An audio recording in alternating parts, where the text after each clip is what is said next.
Okay, so we'll be beginning our first ever scientific session here at GETHealth. My name is Kunal Patel. I'm a physician and also the medical director at IHEED.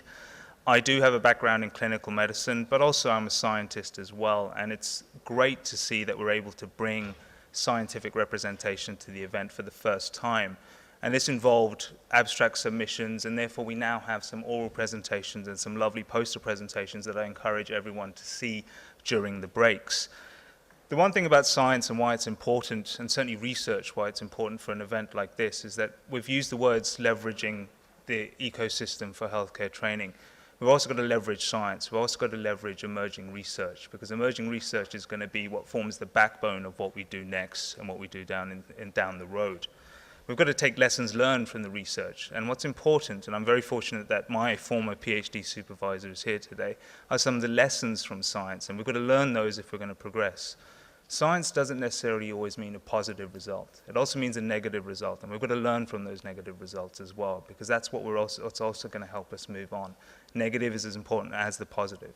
Also, quantity is not important. Quality is. And that's one of the cornerstones of science as well. It doesn't matter about how many publications or presentations you have, it's about the quality of the research, because that's the only way we're going to be able to move forward.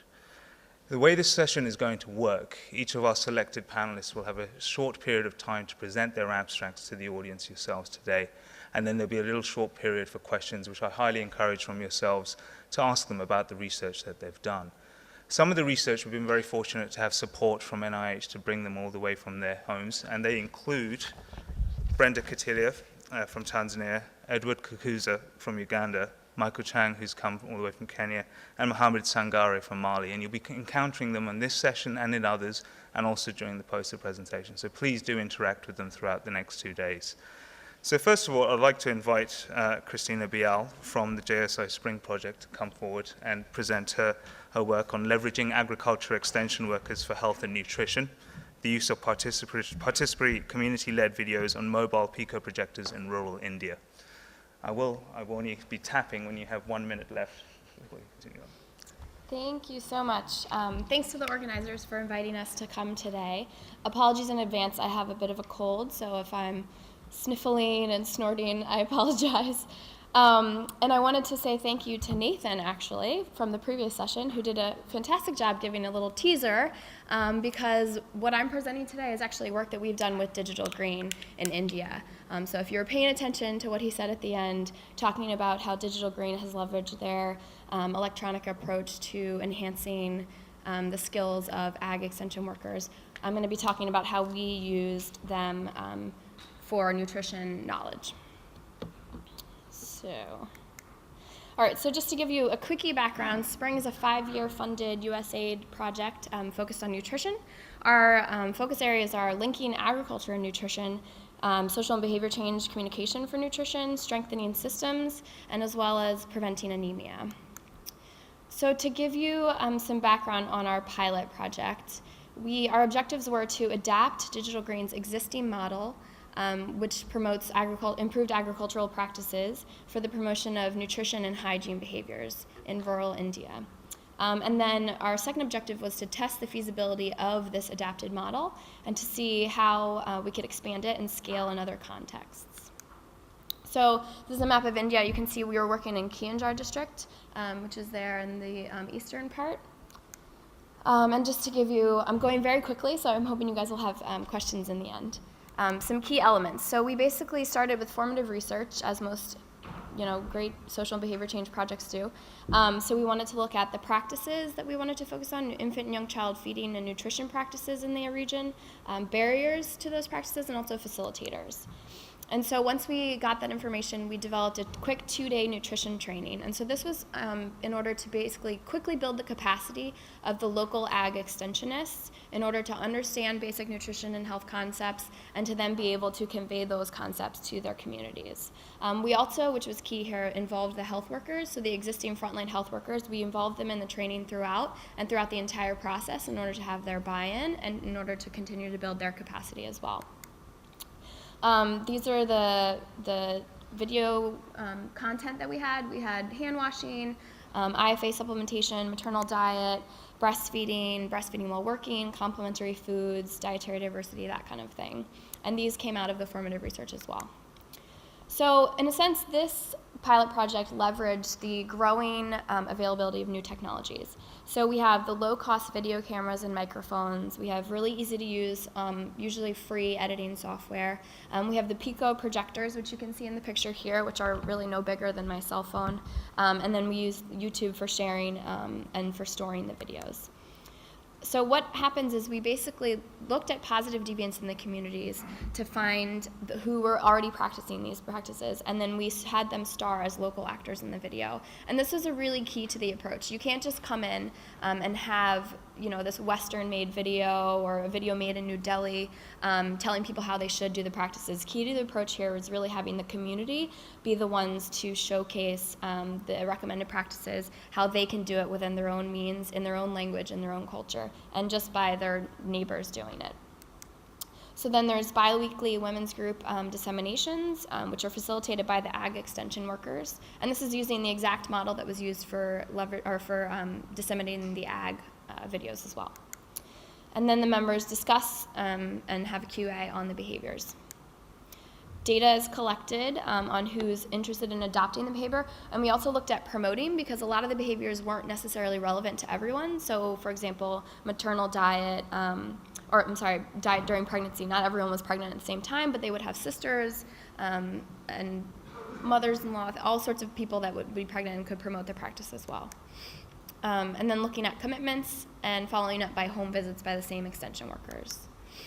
Data is entered into their metrics platform, which is called COCO, Connect Online, Connect Offline. Kind of self-explanatory there.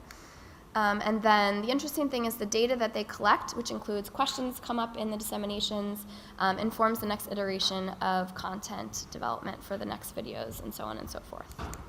So Spring is essentially convinced that this is a kind of a game changer in the field of nutrition. It's turning things that we've been doing for a long time a little bit on their heads, and it's leveraging a different cadre of workers that we don't often think of in terms of traditional health and nutrition messaging. But the key here is really involving the health workers from every aspect to ensure that the messages that we were providing were consistent with what they were given, that they were on board, that they didn't feel threatened in their jobs, and that they saw it as complementary to their existing workload. So I can stand up here and talk all day, but I'm just going to show you guys a quick little video, which I think does the best job of explaining this from one of our beneficiaries. It's very quick.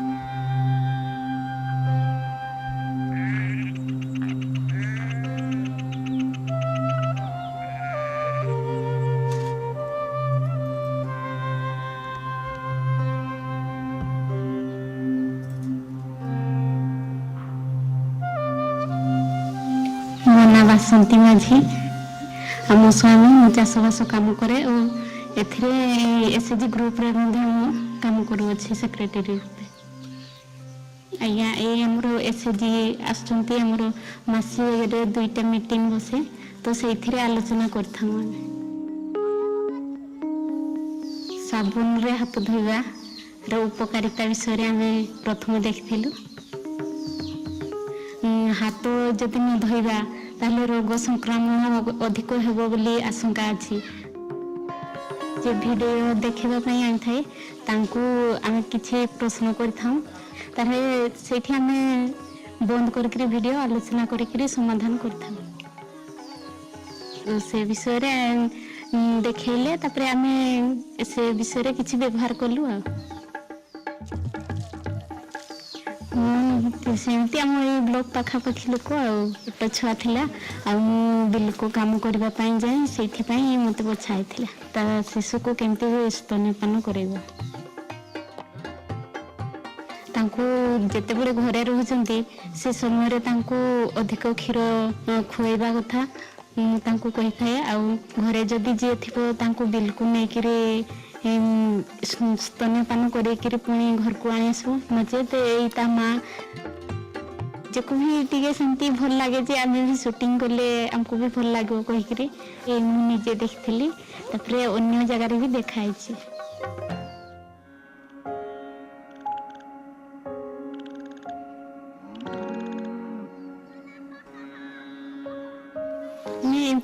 Video ସବୁ ଦେଖିଛନ୍ତି ବହୁତ ପରିବର୍ତ୍ତନ ହେଇଛି। ଛୋଟ ଶିଶୁଙ୍କୁ କେମିତି ଯତ୍ନ କରିବେ ସେ ବିଷୟରେ ବି ସେମାନେ କିଛି ଜାଣିଛନ୍ତି। ଯଦି ଭିଡ଼ିଓଟା ଏଇ ଶିଶୁମାନଙ୍କର ବିଷୟରେ ଅଧିକ ଯଦି ଆହୁରି ଟିକେ ସଚେତନ କରେଇ ଦେଇଥାନ୍ତେ, ସାର୍ ଏମିତି ଭିଡ଼ିଓ ରୂପେ ଯଦି ଆମେ ସବୁ ଗାଁରେ ଦେଖେଇ ପାରିବା ତାହେଲେ ସବୁ ଗାଁରେ ମାନେ ବହୁତ ଭଲ ଲାଗିବ ଆଉ ସବୁ ଶିଖିପାରିବେ ଯେମିତି। All right, so as you can see, the community really embraced the videos, and one of the key things here is that it was by their own people. It was by people in neighboring villages, and it's really a locally owned concept. The videos are produced by local people, and they're starring local people. And so the first thing people ask when they see the videos is, what village is she from, and how do I know her? And so it's really important that they can connect with them. So the results, I have just a minute left really, but the results of the feasibility study were really positive. They showed that the demand for the videos was huge. We originally just went to do it in 60 of the self-help groups in 30 villages. And the additional self-help groups in those same villages said, we want to see the videos too. You can't just show these to half of us. And so we ended up having to expand it more than we originally anticipated. And also the attendance for the nutrition videos was much higher than for the agricultural videos that were shown at the same time in the previous year. We saw high degrees of knowledge retention, and we also saw significant numbers of reported adoptions and promotions. Even though our feasibility study wasn't like an impact evaluation or an outcome evaluation, we didn't necessarily look at behavior change, but we could look at some aspects of behavior change based on these numbers.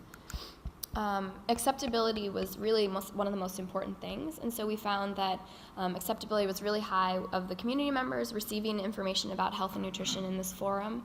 Acceptability was really high for them feeling like they could trust the ag extension workers providing health information for them.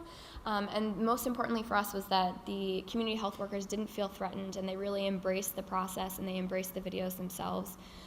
They saw it as complementary to their role, and they also really valued the videos as the additional resources for themselves as well, which was huge for us because we didn't necessarily anticipate that, and so they wanted them as well, and they wanted to be able to use them and show them. So we felt that the strategy to involve the healthcare workers from the get-go was really important to the success of this intervention. So they, like I said, requested to have copies for themselves to show in their own kind of counseling sessions. The health authorities wanted copies as well to show during nutrition days, and the ag extension workers have requested to keep all of the videos so they can show them on demand. So we have a little report. I have only 7 copies actually with me. It's a little bit thick, but you can also access it online, the report of the results of the feasibility study, and I'm happy to give those away, so come find me today and I can give you a copy if you're interested. And also just visit our short little URL here for more information about our collaboration, and you can see a longer video that we have as well about the whole thing. But thanks so much for the opportunity to present this work.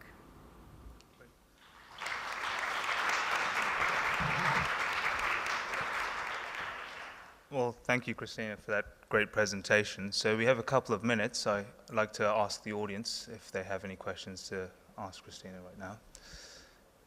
Oh, we have a hand here. Great.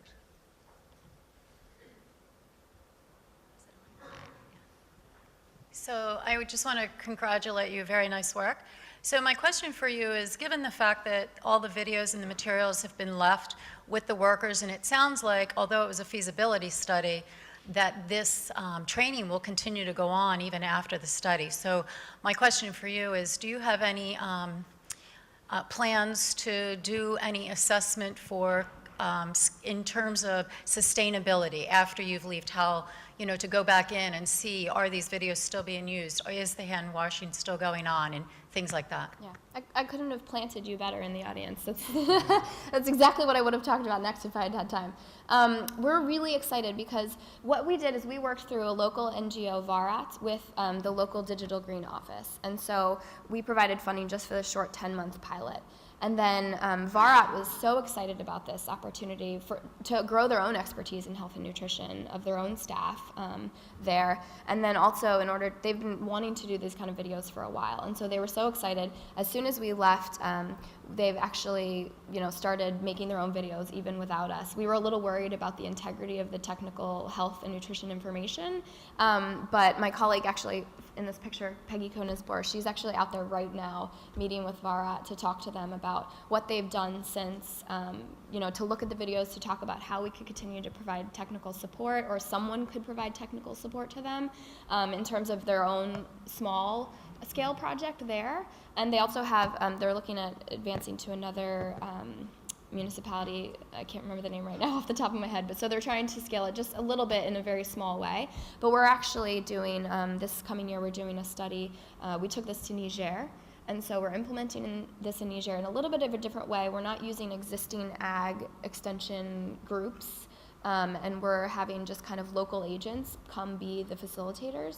And so in the same way, we're building up their nutrition and health capacity kind of from zero to see how that's going to work in that context. But then also, the plan is to take that to scale pretty widely. So to be continued, I guess. But we're hoping, that it will continue to be sustainable, and that we can also take it to scale, because that's the problem. It's really local, but it's also intended to be scalable. So we'll see. Yeah. Great. Thank you for your question. Well, thank you, Christina. In question of time, I'll have to leave it there. But thank you again for a lovely presentation. So I'd like to next introduce Brenda Catilia, who'll be coming up to present her presentation on the opportunities for mobile platforms in Africa, implementing mHealth interventions with grassroots health facilities in Tanzania. Thank you for letting me do this presentation on behalf of my colleague, John Dusabe. My name, as Kunal has mentioned, my name is Brenda Kitilia from the National Institute for Medical Research, Mwanza in Tanzania. I'm going to go a bit first because of the 8 minutes that we have. This project, or this intervention, was implemented in Mwanza region around the lake zone of Tanzania in 2 districts. And why it was implemented in Tanzania, it's because of the dire SRH situation that is happening in Tanzania. As you can see the statistics there, we have high prevalence of HIV, as well as we have a low use of contraceptive. This intervention was implemented as part of the big project which was funded by EU. It was a randomized controlled trial, and the project, or the intervention, was mainly focusing on enhancing community referral to health services using mobile text messages. As I've mentioned, we were looking at enhancing community referral to health services, but mainly by improving the uptake of SRH using mobile phone text messages. But we evaluated this by looking at the proportion of patients taking the referral at the health facility, but mainly in HIV, STI, family planning, pregnancy, and maternal delivery. Why did we use mobile phone? It's because in the past few years, there was a big number of people using mobile phones. As you can see, the National Bureau of Statistics, in 2013, one phone was being used for at least for 2 people. Now, we were assuming that in the long run, we would have at least everybody to be owning a mobile phone, even in community rural areas. In detail, the design of the referral system had 4 layers. You had the patient, you had the drugstore, you had the M-referral, as well as the dispensary. Now, how it works is when a patient enters the drug shops, the drug shop attendant would assess if this patient can have a referral. And after assessing if the patient can have a referral, the drug shop attendant would design a text message, and this text message will be sent through the referral, and then the referral will analyze the text message and generates a password, of which this password would go 2 sides. That means to the drug shop attendant as well as the health facility, to the clinician who will be in that located health facility. After the patient have received the password, this patient will go to the health dispensary, and while she or he arrives at the health dispensary, the clinical officer would match the ID from the message that he received from the drug shop attendant and see if that's the same patient he would need to attend. And then he would treat the patient and then produce another message which which the clinician would send back the message to the referral. For us to access the data, we designed a web platform, and it was a website where we could also monitor the text messages we were going out from the drug shop, as well as the feedback messages that were coming in from the health facility. And we also use this web platform to analyze the data. But before we started implementing this project, we had to train the clinical officers as well as the drug store attendants for a 2-day training of how they are going to formulate the messages. And we gave them certificates for their participation as well. It was one of the motivation strategy that we thought it would motivate them to participate in this research or in this interventional project. But because they were sending text messages as a way of channeling this referral, we had to design cue cards. Cue cards has some sort of codes for each diagnosis and as well as for the medicine if the doctor would prescribe any medicine. I'm not going to go through this because it's some of the slides that shows how the message was being designed and how it appears in the text message as a text message from the health facility as well as from the dark shop. Now, from the web platform, that's when we access the data and we use that data to do the analysis. But we would have exported it to Excel for analysis. In terms of what we found is that the number of patients who did take the referral from the drug shop, from drug stores, we had 662, but then from, if you look at the health facility, meaning 253, these are the ones who actually went to the health facility.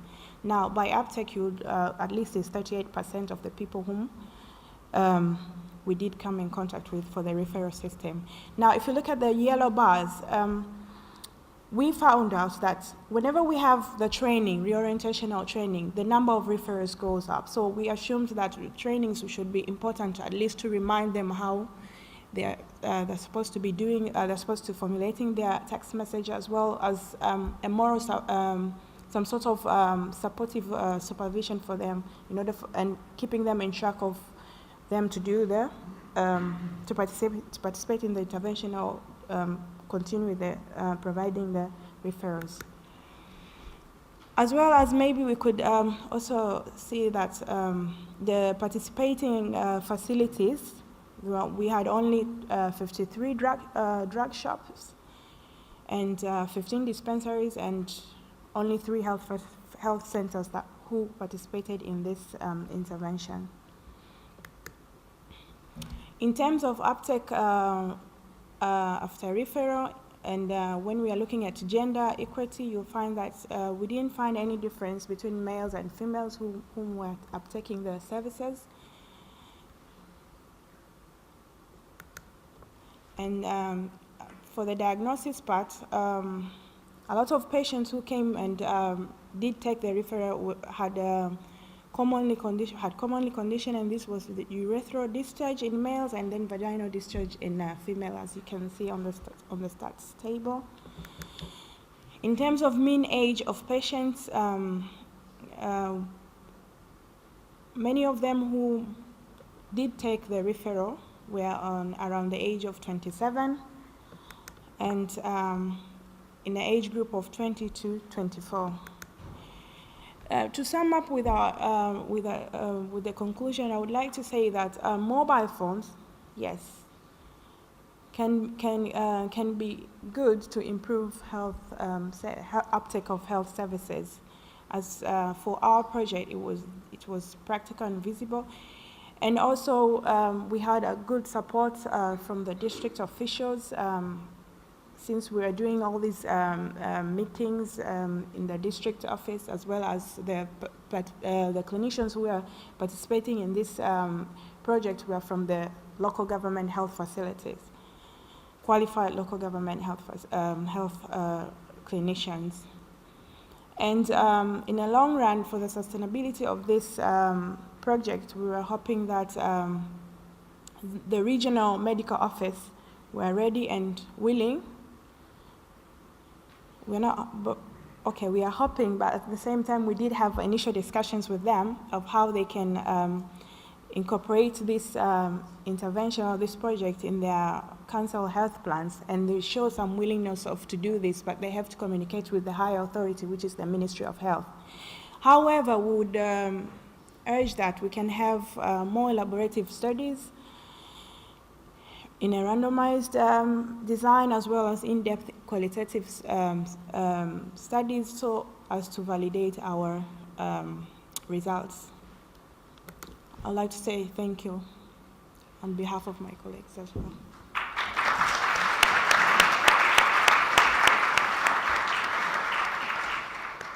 Well, thank you, Brenda, for a great presentation, certainly highlighting things that sometimes we miss when it comes to accessibility to prescription medications. We have a very short period for questions after Brenda there, so I see a hand up raised there, so please. Okay.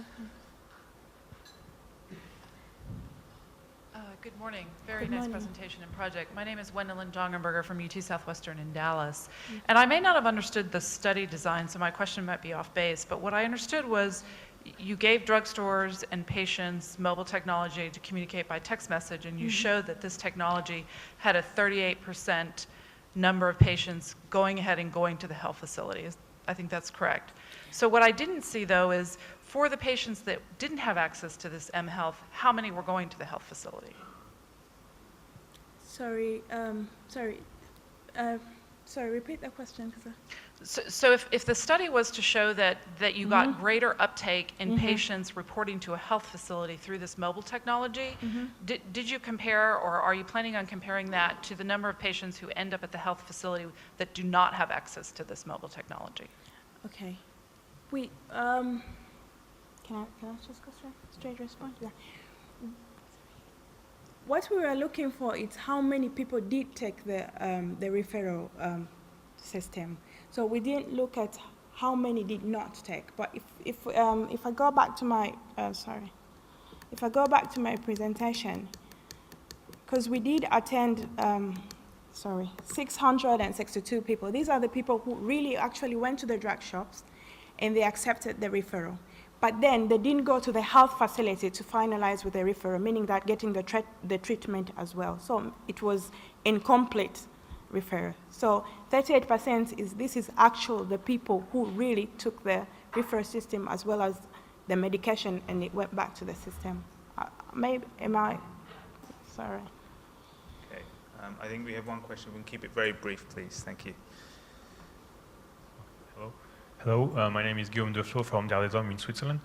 I was wondering, I saw that the users were texting some sort of code, so I was wondering what's the error rate for this sort of method of sending information. Did you have a lot of errors in the messages? Yeah. Or not?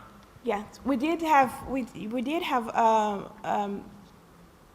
drugs, especially the drugstore attendants.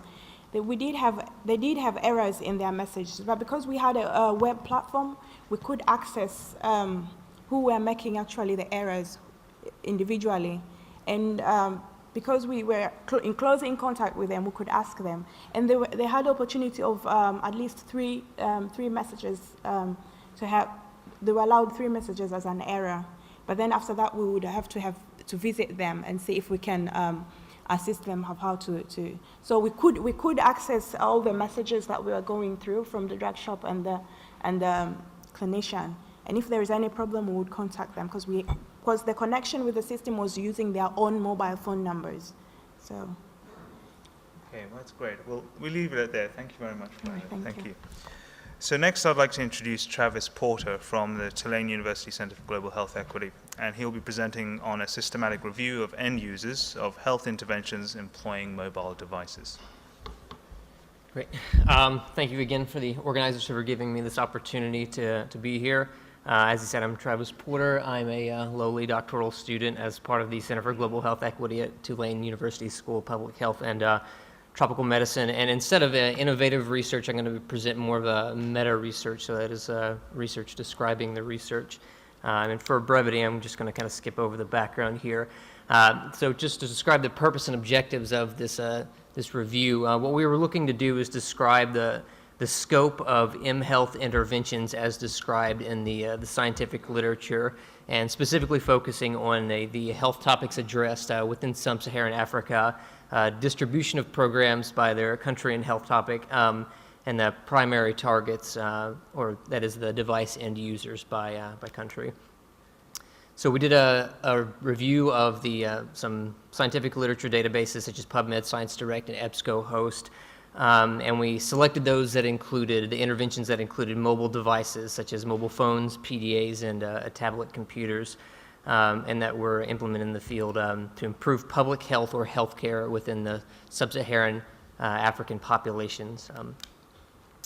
So we reviewed these selected articles, as I mentioned, for health topic focus, country and local area of implementation, and the type and number of device users. And we classified, because there's a lot of very specific health topics addressed, we classified those into 7 categories: communicable diseases, injury and trauma, maternal health, mental health issues, neonatal or child health issues, non-communicable diseases, and general, that is, interventions that didn't have a particular health topic focus. And then we identified categories of mobile health end users. So all in all, we identified 53 articles that described mHealth interventions within sub-Saharan Africa that, again, were specifically for sub-Saharan African populations. And these interventions described 16 sub-Saharan African countries, where Kenya was the most frequently represented. That is, in 11 of those 53 articles, Kenya was the country of implementation. And some studies had multiple distinct areas of implementation in the intervention, and then there was a few studies that overlapped as well. For instance, Cape Town, South Africa, had multiple publications describing different interventions there. And these ranged, from the countrywide to municipality level. Most of them were very small scale. So if you can see some of the numbers here, this is just a cross-tabulation of the health topic category, and then the country, and then the number of studies meeting those particular criteria. So as you can see, 32 of the 53 reviews were describing interventions that were focused on communicable diseases, and that's largely driven by the focus on HIV.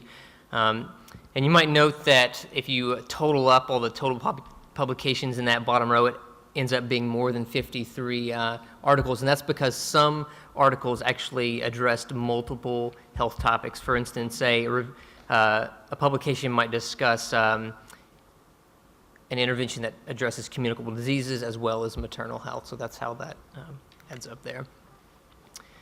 And then here we have the mHealth intervention device end users as we define them. So we separated those into 3 categories of health facilities, the health workforce, and then the public users.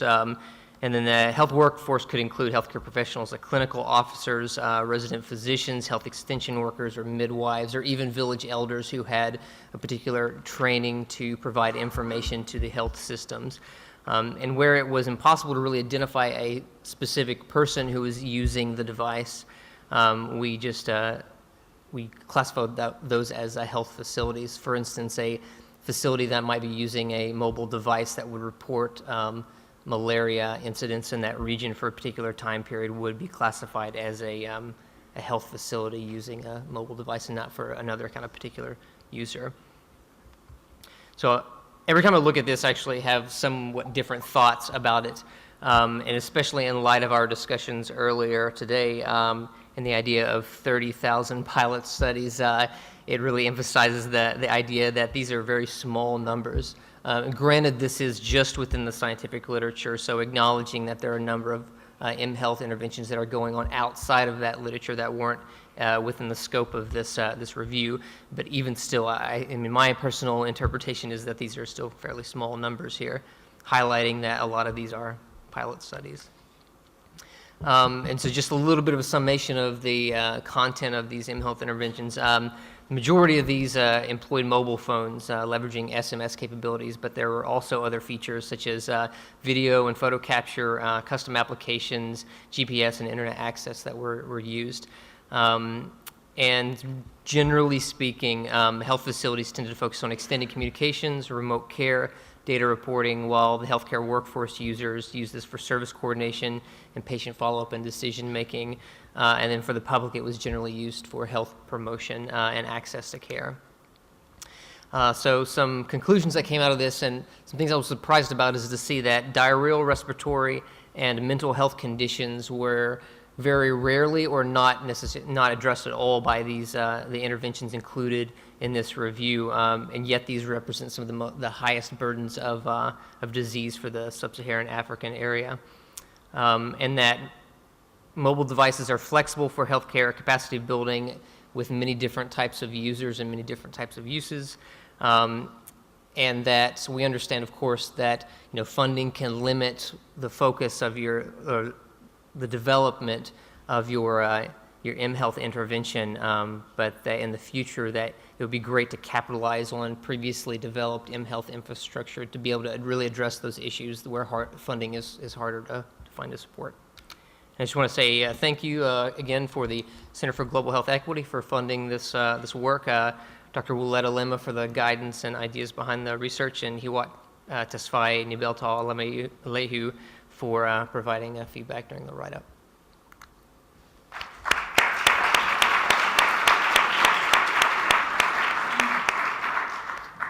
Hey, certainly there is one question, but I just have one very quick one there for you, Travis. Your review has certainly highlighted something. We all know that by 2020, mental health is going to be the world's biggest disease burden the world is going to face. Yet, is it our fault as a community that we're neglecting it in terms of our research, or is it purely, or are there any reasons for that? And what can we do to address it, do you think? That's certainly probably a question beyond me. Yeah, it's hard to say. I mean, I think, definitely there's a societal component there, and there has to be viewed as certainly an important thing. I mean, all I can say from the kind of M-health perspective is that I do think that we are being offered the tools and the capabilities to address mental health issues, if nothing more than just simply connecting people with resources. Okay, fair enough. And we have a question there.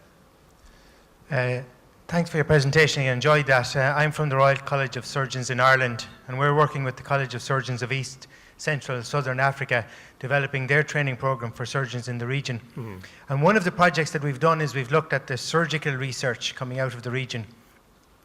And one of the causes for concern is that if you look at the authors amongst those publications, a lot of the authors are actually from outside the region. And I wonder if you have any comment to make on that, because one of the opportunities of this kind of research is not to look at the data it's generating, but to use it as an opportunity to develop research skills and methods indigenously within the region. Mm-hmm. So would you have any idea of the number of indigenous researchers versus international researchers in those papers?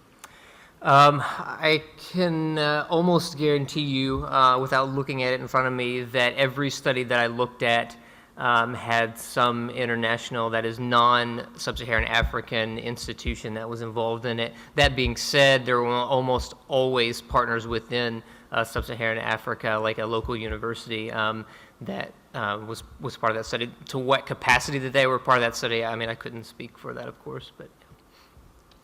Okay, great. I'll have to leave it there, I'm afraid. We are tight on time, but Travis, thank you very much. Thank you again. So next we have Jahira Otieno from Concern Worldwide, and she's going to present on CHN on the go, equipping Ghanaian frontline health workers through a comprehensive mobile application. Hi, everyone. My name is Jahira Otieno, and I am Senior Program Officer with Concern Worldwide. I'm actually based in our New York office, and I work on a large grant, which I'll talk about in a moment. So this is our agenda for the presentation. We're going to talk about Concern and its approach for innovations for MNCH, the national context within Ghana, the innovation that we are talking about CHN on the go, and then an overview of CHN on the go. So the Innovations Initiative accelerates the discovery and testing of creative solutions to understand and overcome barriers that prevent essential health services from reaching women and children. A lot of this came out of research that we saw where nurses that are rurally based are isolated both professionally and socially. And we wanted to ask the question, is there a way that you can motivate them by providing them with an application that sits on a phone so that they feel better connected both with supervisors and with nurses and with their family? This is our theory of change for our research. A lot of this content came out of some research that we did in a design process that we went through, particularly the barriers. All right, the intervention is CHN on the go, and is an innovative solution to address barriers in health worker motivation. It provides knowledge, learning, motivation, and communication tools through mobile technology. Mobile phones the mobile phones have tools to improve clinical performance, mentorship, learning opportunities, and connectedness among health workers. And these are just some of the screenshots of our application. And so for our design process, we went through, we used a process called design thinking for social innovation. It's a process that's actually used when with programs with organizations like IDEO who are developing products. And so we wanted to apply it in developing a program. And so what we did is we went through a 4-step process for the program. We worked with the Grameen Foundation. Grameen has a program called MOTEC, and we were really intentional about finding a local partner that had done a lot of the groundwork necessary to create relationships within Ghana Health Service that would really help increase the sustainability of our program. So in the design process, there are 4 steps. There's the intent, and that's when you agree as a team as to what it is that you want to do.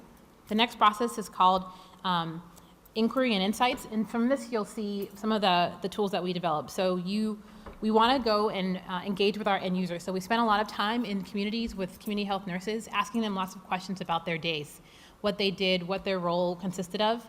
And from that, we learned and we did that through focus groups and through process mapping exercises. And also we wanted to speak with their supervisors to understand and learn more about what they were doing.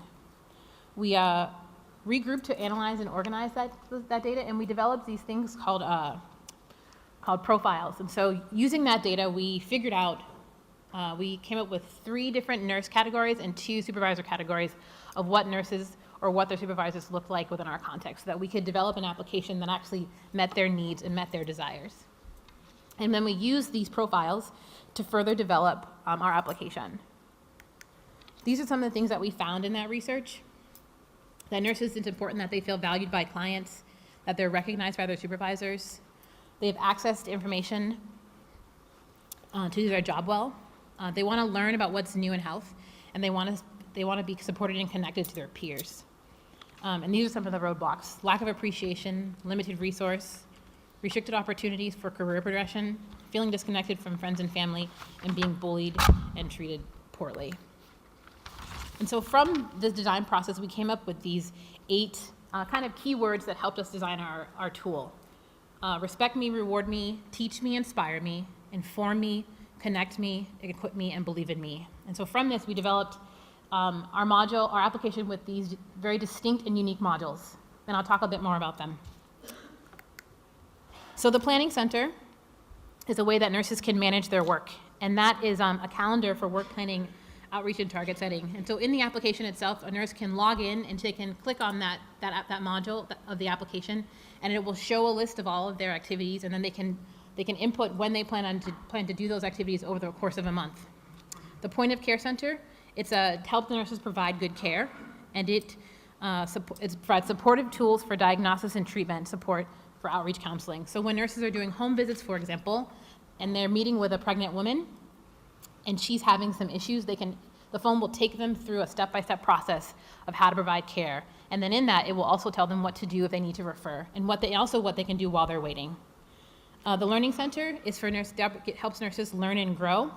And this is for distance learning courses, and this includes distance learning courses and quizzes. I'll talk a bit more about that on the next page. The Staying Well Center, this is where nurses can keep well, or how nurses can self-care. And so this includes wellness and stress relief tips. So it also may include a favorite Bible verse, ways that they can kind of care for themselves while they're by themselves. The Achievement Center, which is to know how I'm doing and feeling appreciated. So this will track their progress both on their targets that they're setting, which you can do on the phone, and also on the coursework that they're doing through the Learning Center, and then the supervisor dashboard. And this is the way that we wanted to link the supervisors back into the application itself. It was important that nurses and supervisors had a relationship so that nurses and supervisors could know how to rely on each other. The one section that's missing here is that we also wanted to include something that's called a Hangout Center, and the way that we're doing that is through WhatsApp. And so we've created WhatsApp groups, so nurses can interact with each other and with all the nurses within their community and all their supervisors. And so their Learning Center is a highly usable, highly engaging mobile learning space with a range of distance learning courses and training materials accessible anywhere, anytime. So we created a relationship with K4Health. It's a USAID-funded program to provide us with the content. And then we're also very intensively trying to create a relationship with UHAS. It's the University for Health and Allied Sciences in Ghana, to how we can use this application for nurses to deepen their capacity and also for professional development. This is where we are to date, and here are some testimonials. And so I'll just read one of them.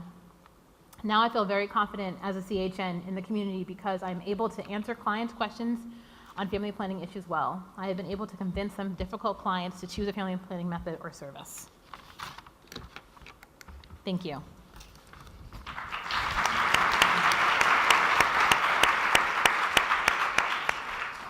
Thank you very much for that. We have time for probably one question, or if anyone has that.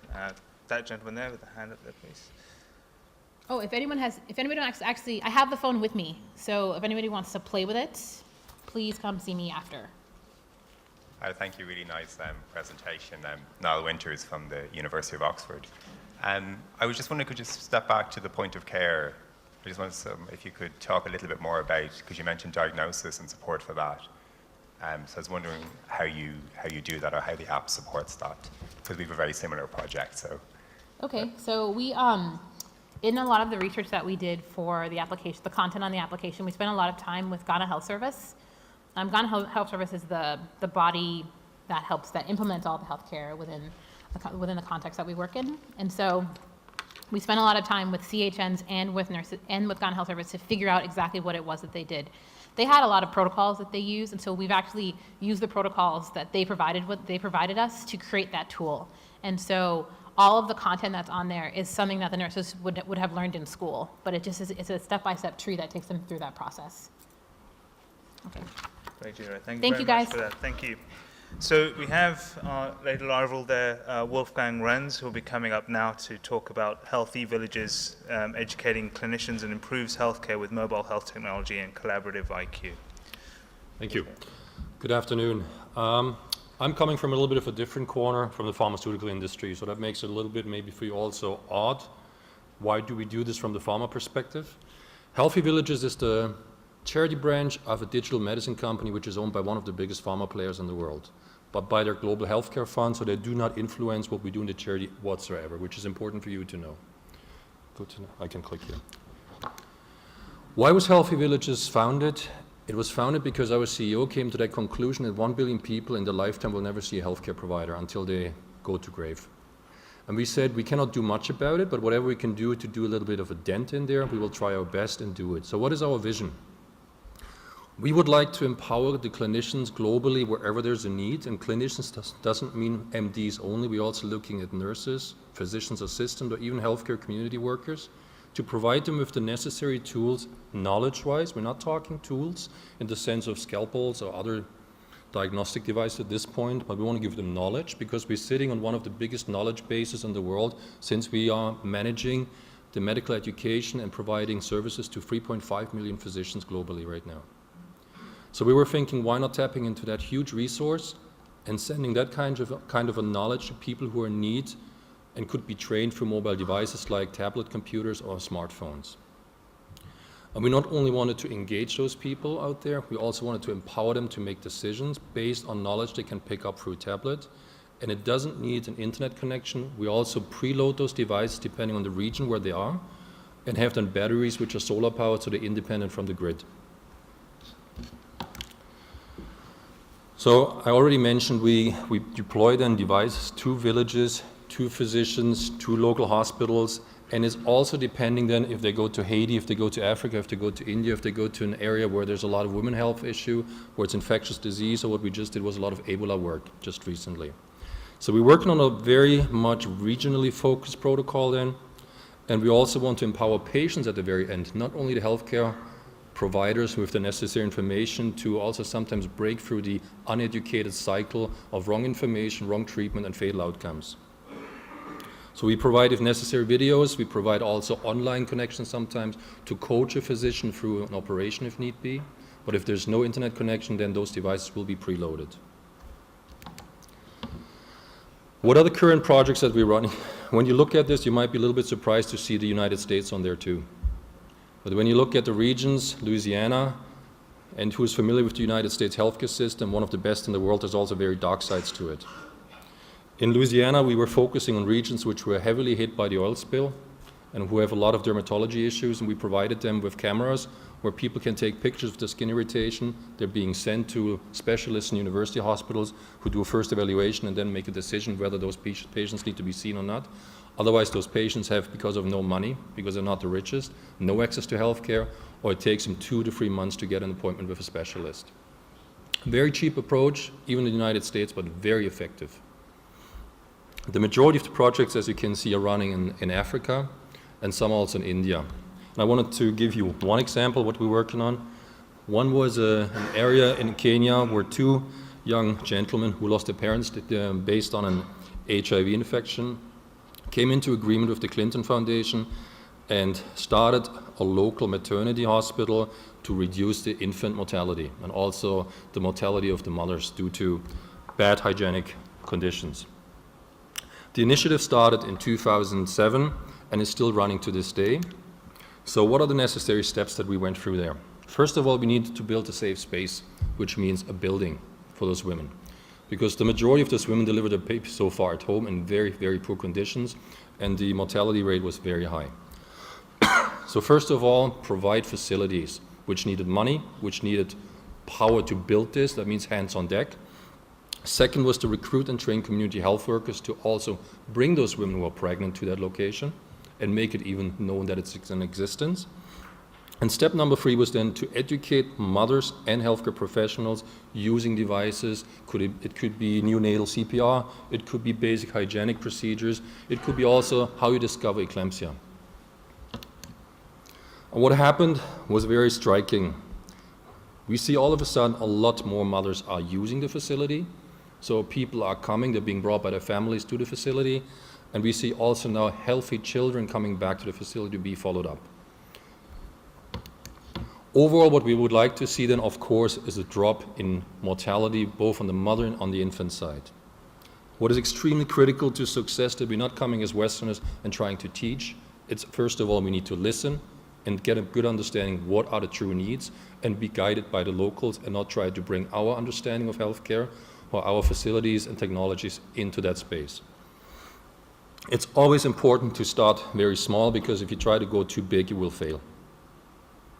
If you start small and you from the get-go build in a scaling opportunity, you will be probably successful, as long as you have the very trustworthy local partners in place.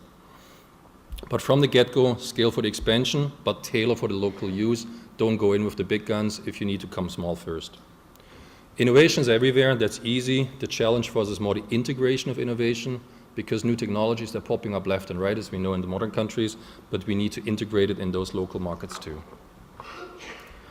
And we need to also seek the continuous feedback to really understand if we're doing the right thing, otherwise we need to adapt very quickly. So I would then ask you, not so much to donate, but ask you also for collaboration. We're open to partnerships. with tech companies like Intel's, Qualcomm's, everybody, and we're not limiting ourselves to the emerging countries.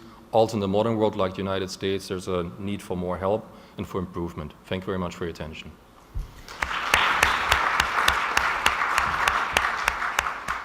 Okay, we have time for any questions at all? One or two at all? Okay, well, I suppose, Wolfgang, just a quick question for myself there. No, you're fine, you're right there. You saw with the LCA, certainly, you saw a reduction in from uptake from 96 versus 28%. What are you thinking you can do with the next steps of addressing that 26%? The next step is pretty much to support those people to be more independent, and it doesn't become a not sustainable effort there.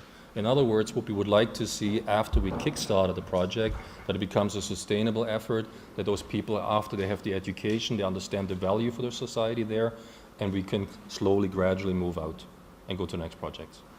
Okay, great. Well, thank you. Thank you very much, Wolfgang. So that closes the first scientific session of Get Health today. It's now lunch. I do ask anyone who's got a poster that they've hanging up out for display, please be by your poster during the lunch break so that the scientific committee and members of the audience here can ask you questions about your projects. And please enjoy lunch, and we'll be starting the breakout sessions at around 2:45. Thank you very much. Thank you.